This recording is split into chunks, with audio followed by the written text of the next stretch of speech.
Good morning, good afternoon, and good evening, class. This is Professor Coyote.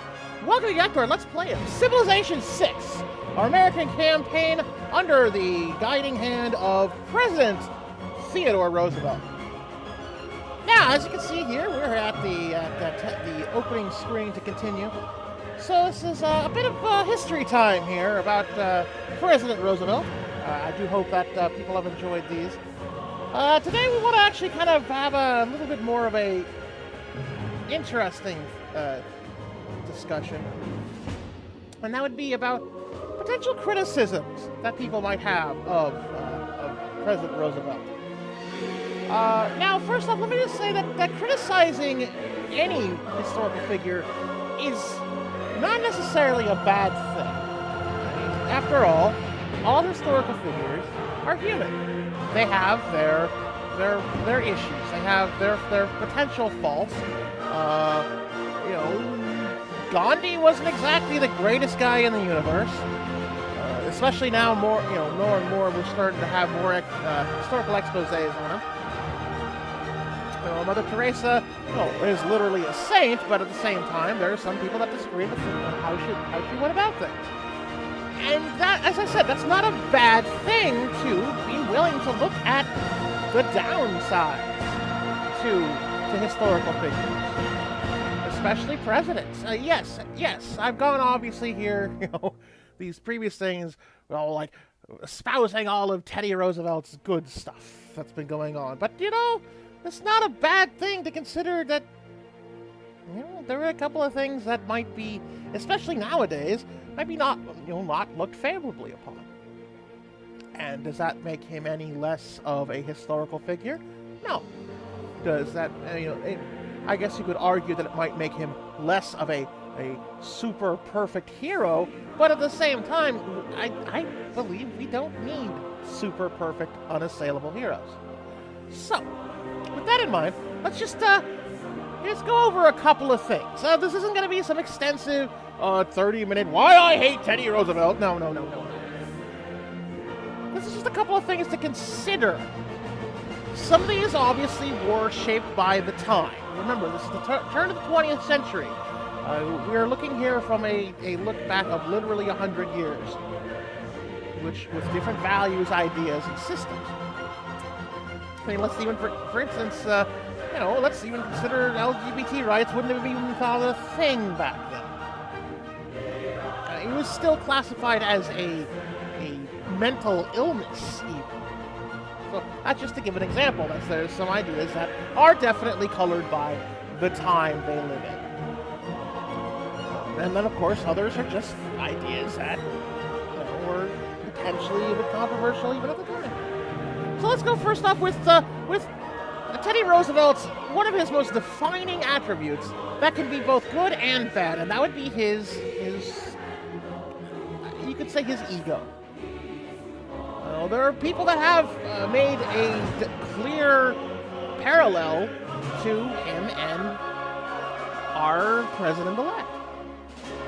Because Teddy Roosevelt was full of bluster. He was full of always not quite self-aggrandizing.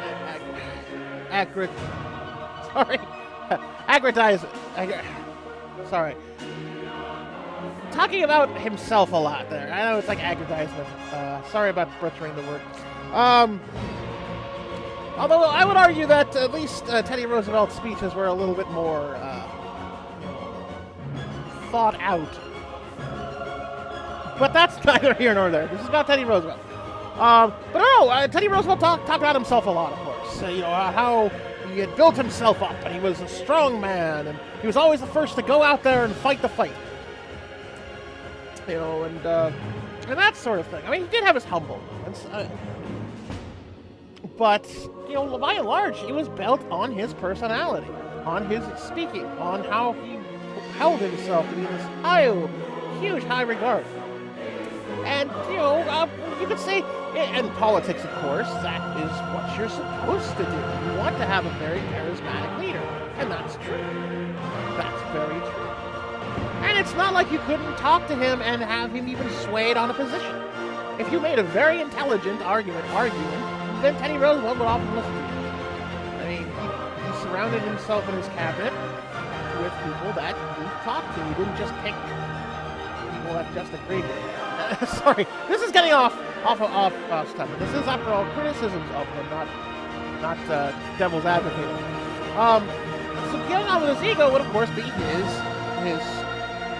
focus on strength.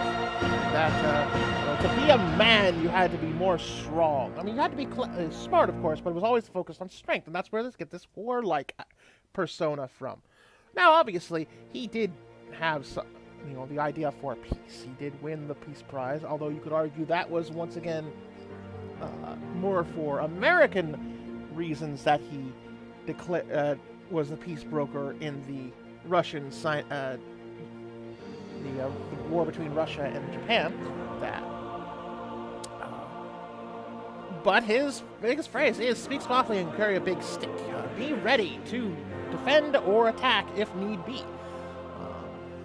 He was even up until till World War I. He was in his 50s and getting ready to put forth a volunteer group over to fight in World War I. And once again, this is not necessarily an flat-out attack that you should never be ready to attack or anything. But this is just that kind of warlike setting. He was a peaceful man, but he generally, went for the stick rather than the speaking when it comes to certain things. And another idea that would definitely be a big criticism was he would often be called, you could definitely call him now jingoistic. It was America first, America, America, America, and anything else is not America. He definitely would be the making America great again, except in that idea America was already great and didn't have any failings. So, this is, especially in World War I, he was very much looking against anyone who, and this is actually an argument that you've heard here a lot today, against hyphenated Americans, as he called them. He was against people who called themselves German Americans, or Irish Americans, or Italian Americans. As that he felt that you should be 100% American, that to even acknowledge your heritage was to put them first. That German Americans, Irish Americans, especially during World War I, put Ireland and Germany above America, and that should not be. He was definitely one of those people that looked down upon Germans and Italians. Well, not Italians, but Germans especially during World War I as not being American or American enough. And, you can, like I said, this is a debate that goes on today. And also among race relations, one thing that he did, one particular race he had a problem with was Native Americans. Especially because in his experience, at least he said, was he felt that many native tribes were either severely savage or lazy and cruel. And this is, of course, from his perspective, but this was the way he thought about it. That the native tribes were either someone to be pushed out for progress or weren't doing their part anyway. He had made this clear from the moment he went to the Dakotas from then on. And obviously this is the trouble. You're dealing with a race of people that not only were here before any of us, but also still living on lands that the government had either not wanted or shoved them into. So you can definitely see how troubling that kind of mindset was. And obviously this isn't to say that he was necessarily racist. Well, although you could say that he's necessarily racist against natives. So, and this is just a couple of things. I'm kind of running on time here. We probably should need to get going. It's been about 5 minutes. Oh, seriously, that's almost 10 minutes. Okay, let's get right into it. If you remember, last episode, we were starting, looks like Scythia is kind of got a watchful eye here. Congo has used a settler to be a spy. So we're building our own army, and we're placing it right here in our, let's call it Alaska, for lack of a better term. We've got this going here. excuse me, right by Portland.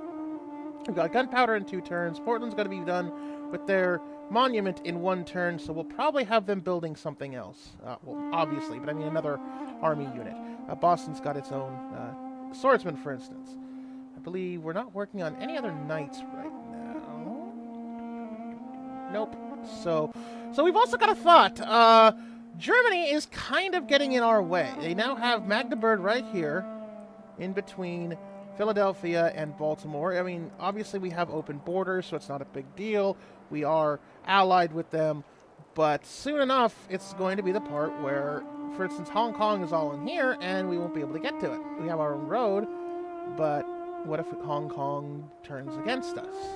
Not that we really have to worry about many of them doing that. I mean, we've got 6 into them and 6 into Amsterdam. So we've got 3 of our known 7 ones doing it. But it's just a thought that we might have to do something against Germany. Not that I really want to. They've been really good, but they're starting to get... Obviously, they're having to look west for their own expansion, and that's kind of getting in our way. Now, we do have a 509, so we're actually leading... We're almost leading everybody but Congo. But keep in mind, Congo does have... is up to industrial era kind of troops. So we need to very much go over them until we get our own industrial era. And we are going to get gunpowder here pretty soon, so I'll probably end up switching a lot of troops over to gunpowder. Like these crossbowmen will probably end up getting... in fact, here, let's have them hang... Well, next turn, we'll have them hang out in New Orleans so we can upgrade them. Alright, so let's keep going. Let's go on to the next turn. Looks like we got just about everything.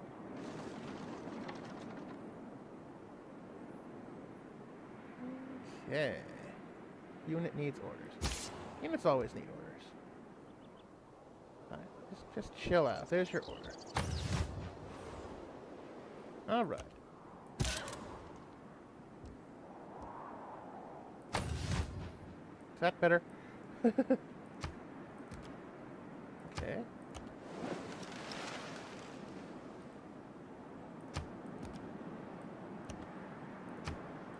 Oh, right, they can only hug the coast, so they've got to do it that way. Okay, gotcha. All right, that's open sea, so they can't actually go out on the open sea. Because they're just... Yeah. So Chichen Itza got built by Congo, so that actually... That pisses me off, because Philadelphia was, like, almost done with Chichen Itza. Dang it! I guess I could build a bank. Or the Forbidden City. But the Forbidden City does give a bunch of culture. It's only going to take 46 turns. So we're going to do a bank. And that's the downside with Wonders, is obviously you don't know what everybody's working on, so when they finish one, it might end up hosing you over. Because we were just like, what, four or 5 turns away from completing Chichen Itza in Philadelphia, and then Congo went ahead and finished it. Boo. Alright, so we're going to free barbarian camp setting up there, it looks like. Alright, what can Boston make? They can make the Forbidden City themselves at 38. Actually, I would probably end up doing something where, you know, we'll do it in Boston. It just gives culture, which is fine. We'll take out that area for it. And Portland, we'll have build another...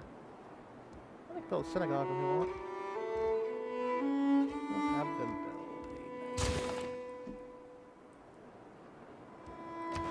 a... Now we're at 514, which means we've actually gone down a little bit.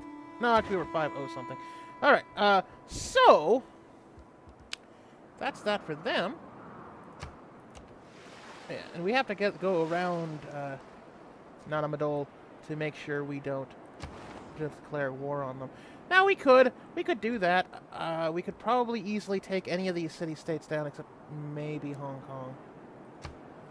But I'm not planning on doing that this turn. I enjoy going through the suzerain ideas here.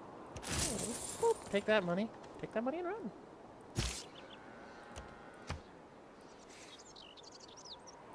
They were, of course, heading back north, but, you know, whatever. Free money, man!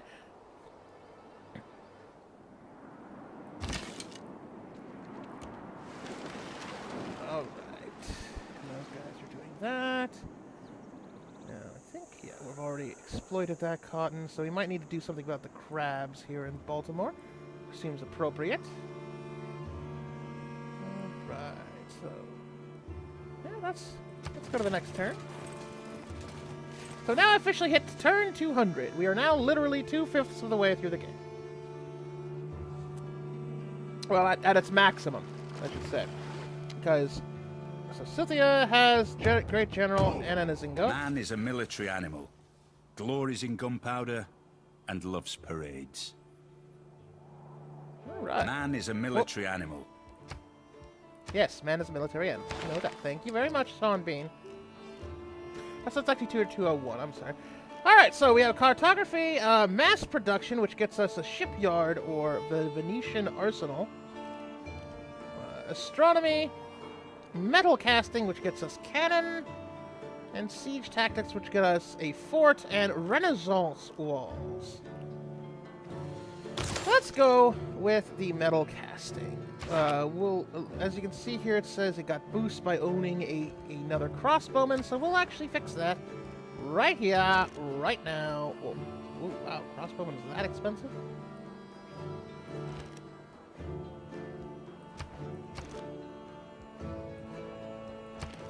Alright.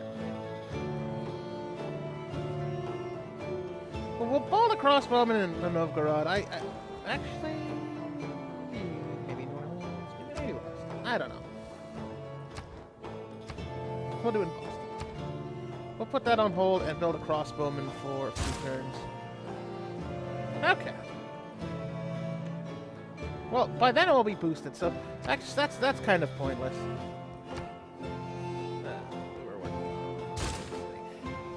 32 turns. Alright, so that's that. We're moving things up. This crossbowman will probably end up getting upgraded to having guns soon. Let's see, we've got archers that need to be upgraded. They're going this way. Horsemen, that will take a minor defeat. Yes, we'll do that. Oh, and then we have a knight down here, right. Upgrade these swordsmen to musketmen. Okay, so it's the swordsman that'll get upgraded, not the crossbowman. And that's perfectly fine. So let's upgrade a crossbowman. They're in friendly territory. Whatever. So I'll upgrade them to musketmen, and then our swordsmen will get upgraded to arquebusiers, basically. Alright, let's go to the next turn. Now, a lot of these turns are just going to be quick. It's not like we're in the middle of a fight, so... you guys can chill out. We're up to the 1400s now. And apparently we're now Catholic. That's interesting. Let's check something, because that might be something we might have to look into, because... okay, so they've only got... they have to get all of us converted over. So if just because we're Catholic, it doesn't matter. Okay. I was wrong about the crossbow. It's these guys that'll get upgraded. But we need a Niter. What's Niter? Oh, there we go. We need that stuff.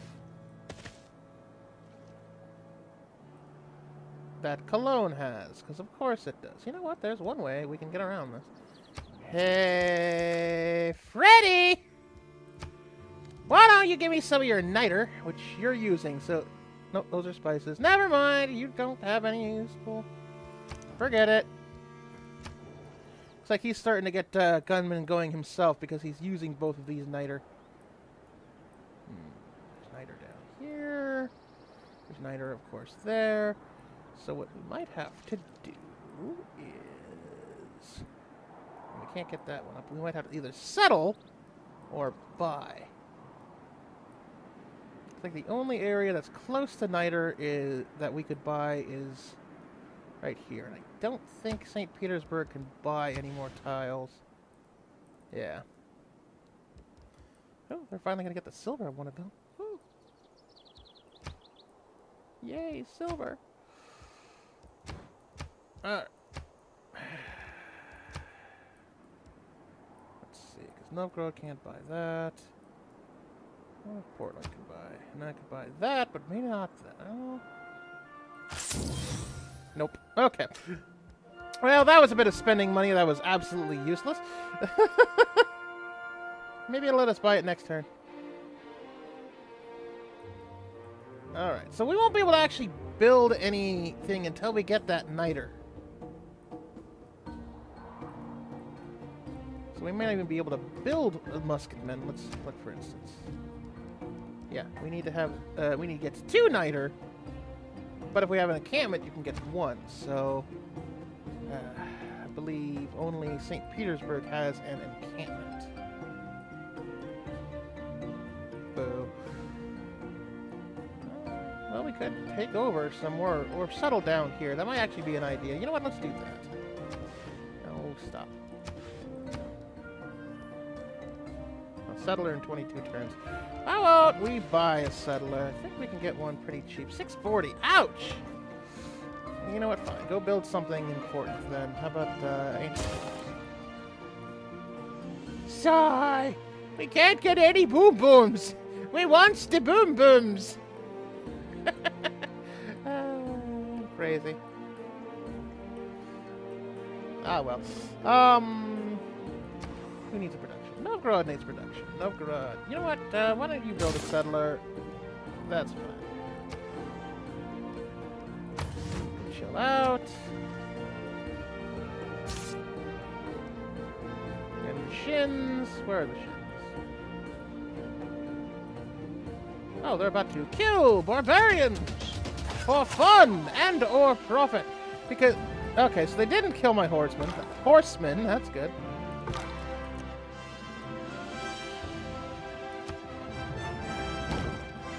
Okay. So we're just leaving this knight and the shins down here. We're going to put everything else back up. Apparently we have 2 scouts. I don't know where we got the 2nd scout from. Huh. Good question. Whatever. Actually, this scout can go this way then. Yeah. Alright. So let's keep going. We're now in 1410 and turn 203.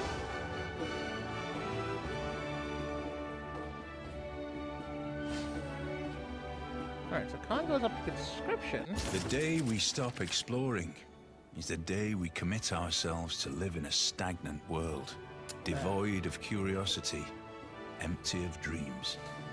That would, of course, be from everyone's favorite doctor, Dr. Neil deGrasse Tyson. I totally agree with that. I mean, we're exploring, we're still trying to explore every day in every way. So we've got the Merchant Republic, Native Conquest, which gives us victories from over units from earlier eras, provide gold, and colonial offices, which provide growth for cities not on the original capital's continent. So the ones down here, essentially. Let's see. We want to change policies for that. Oh, apparently we don't have an economic policy. When did we stop having an economic policy? Whoops.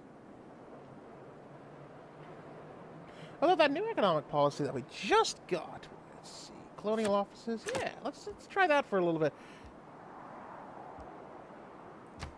Yes. We're going to keep the monarchy, though. And it looks like humanism is our only option. We get art museum, archaeological museum, invention, and frescoes. I'm going to guess we're probably close. Oh, okay, so we need to go, because we have to have humanism to unlock these Lex 2 in order to go on into the industrial era. So, something to keep in mind. Well, we should have gone for that last turn, but oh well. All right. Oh, you guys can heal, and you guys chill. We'll do next turn, because I think everything's finished building. Yeah. Ah, it's going to take 21 for a settler there. That was not the plan, Novgorod. Let's see if there's any way we can fix that. Probably not. Not without starving them out, because we could do that and that. Yeah, that's about what we can do. Nope, don't want to do that. Yeah. Because either that or we take away the money. So, count the money, right? Alright, we'll keep going on that then. Crossbowman can chill out.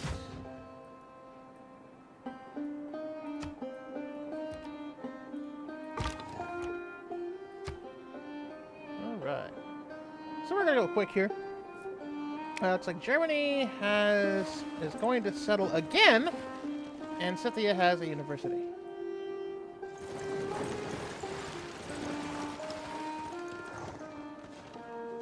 Huh. So someone threw some money into Valletta. I'm gonna guess it's Germany. Yeah. They knocked ours out. That's fine. As long as they don't take any of these two. Do we have any envoys? We don't have any envoys yet, but they are going to happen next turn. Let's see. Washington, we could make them do a settler, but we don't really need one out of them. What do we need? Market. We need no suitable location for Mont Saint Michel. Stable. No thing for me. No, besides, we don't need boats anyway, or the Great Lighthouse. How about a university? Ah, we have a builder finished. We've had a... Nope. Where are they going? They're going to go that way.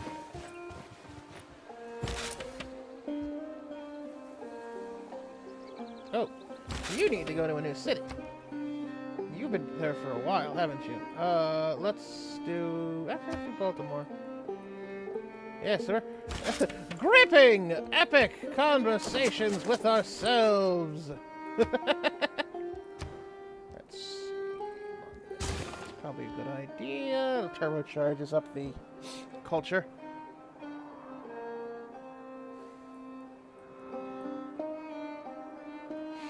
Yeah, it's getting to be we might have to go after Germany just because. I mean, our score is doing fine, so it's not stagnating. But Germany does only have a strength of 262.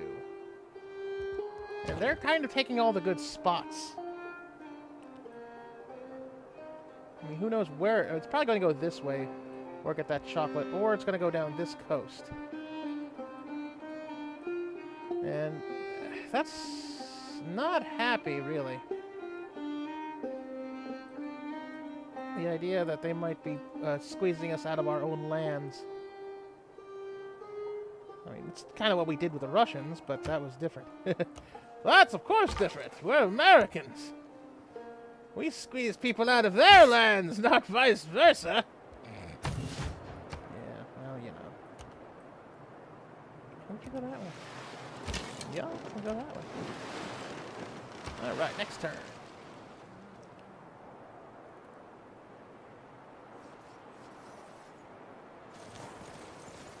So Germany now has an economic policy. I believe we may not be enough high up there yet.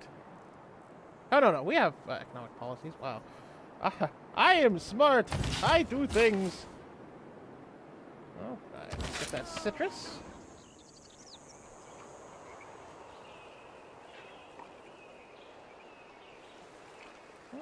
Okay.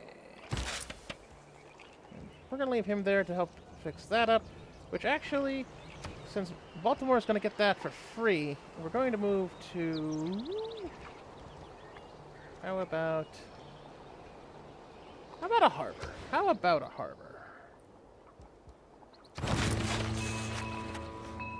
Yeah, we'll build a harbor there since it's actually on you know, water. Now let's look at Portland, see if we can actually build... Okay, so we can't get that. It'd be nice, but we still cannot get that niter.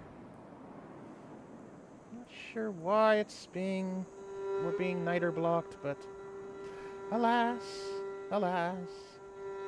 Oh well. Let's see. Keep going.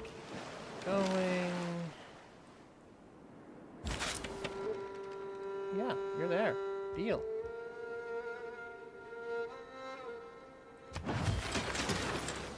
Ah! Yeah, that's what we've been doing wrong. He's been hopping from place to place, but I haven't actually been doing any of those things. I feel smart. I guess because Genghis Khan's action to me was always a retire and therefore die. That, I mean, yeah, because his active is just retiring and like, well, that was dumb.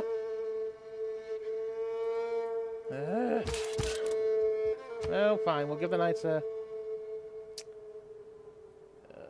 That was just dumb. Can I get my great general back? I kind of lost mine.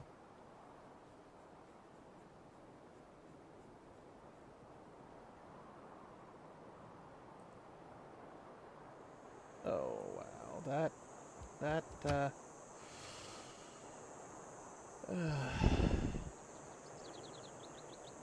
Wow, that was dumb. That was just dumb. I will not say anything else other than that was just dumb and a half. I knew it was going to happen, and I still did it anyway. Woof. Oh well. So we're Caesaring with Valletta again, and we're Caesaring with Valinus now too. That's nice. So we get. It's not like any of them have any miter, because that'd been nice. Yeah, cocoa, cattle. Well, at least if Amsterdam goes big enough, we can get the niter from them. Okay, so we're going to put a pin in this, though. Unfortunately, it's been a bit of a long episode of mostly just walking around. Because unfortunately, yeah, let's face it, that's kind of what Civ does a lot, is they, it's a lot of turn-based stuff, and then a lot of waiting around and maintenance. So, I do hope you have an excellent rest of your day. And with that, class dismissed.